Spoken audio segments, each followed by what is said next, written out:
What's up, everybody? Welcome back to the VSO Gun Channel. Thanks for joining us here today. It is absolutely excellent to have you here. I'm a little bit bored, so I thought I'd just bring you guys along for a quick video today. It's a beautiful day outside, and today's video is probably a little bit premature, but you know, what the heck, my life's a little bit in shambles right now, so what better way to cope than to do something completely reckless? Today, we're actually going to be test firing some rifles, and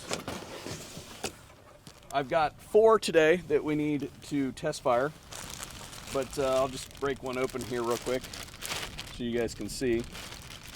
There will be a full video coming out on this in the not too distant future, but there you guys have it, ready to rock and roll. We have 4 of them to test fire today. One of them is Spangersh's gun, so we're gonna do a little extra testing here today, see what the gun can do as we test drive it. We're gonna be using some of this. Look at that packing peanuts. So this is from Pine Valley Munitions, and this is 62 grain full metal jacket. So we're gonna, it's a boat tail projectile.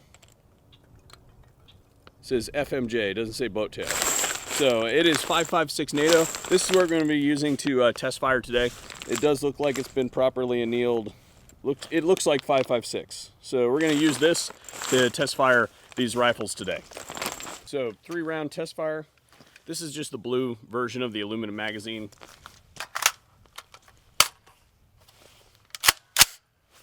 Here we go. First thing we're going to do is check the pattern. So where does it eject? How close they land.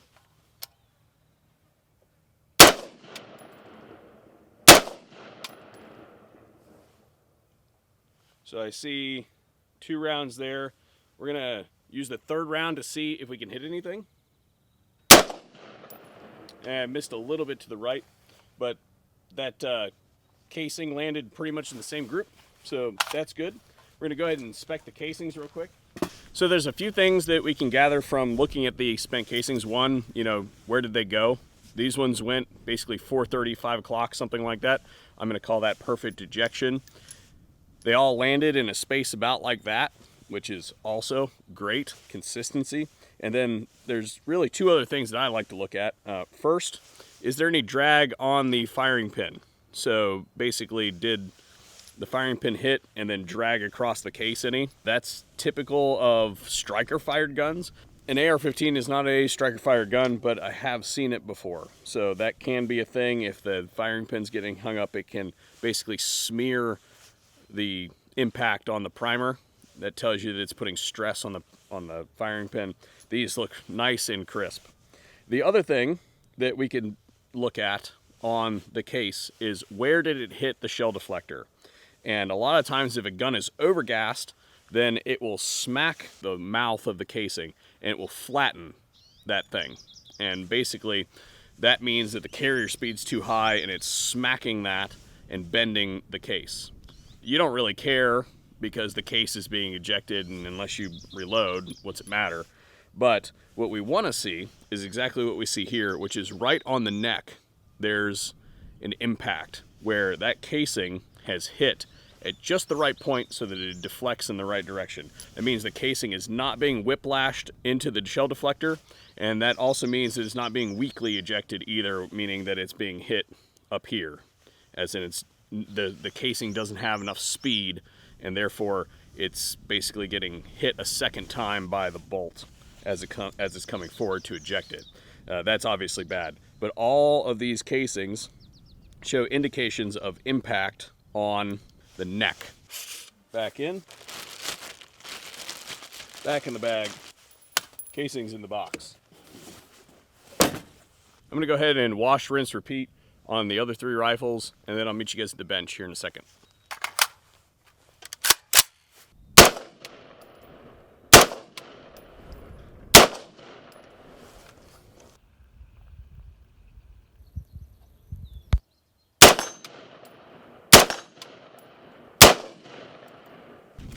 The wind. Conditions are not ideal. So to be completely honest, one of the ulterior motives of today's video was to finish the testing out on the Pine Valley Munitions sample that we got. We got about 250 rounds on our initial shipment, and I've got literally 3 rounds left. we're going to shoot it through the chrono, see how it's doing. That'll also allow us to chrono this gun, see what kind of velocities we're getting from it. So, last little bit.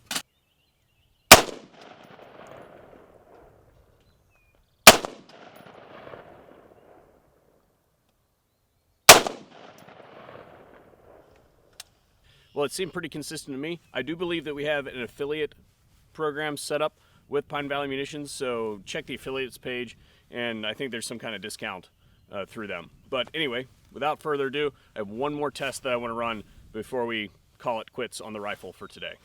So this rifle has a 1-in-7 twist ballistic advantage barrel in it, 16-inch, and I want to know if it'll do heavier bullets. So what I've got here is 3 rounds of Sierra Match King 77 grain. So we're gonna see, again, not really shooting for accuracy, but we're gonna see if it punches nice, pretty little holes down there.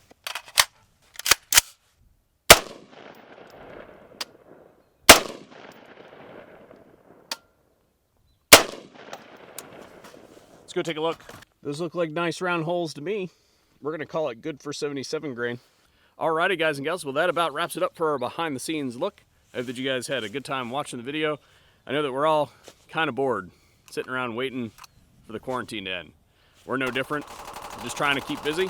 I hope that you guys enjoyed the video. If you guys found it interesting or informative, or you learned something, please smash that subscribe button down below. Somebody's trying to talk to me over there, as you can see, so I'm gonna have to go get some more ammo, answer them back, because that's unacceptable. The good news is I brought another gun that absolutely needs round count up on it today, so I can answer all those people over there shooting back.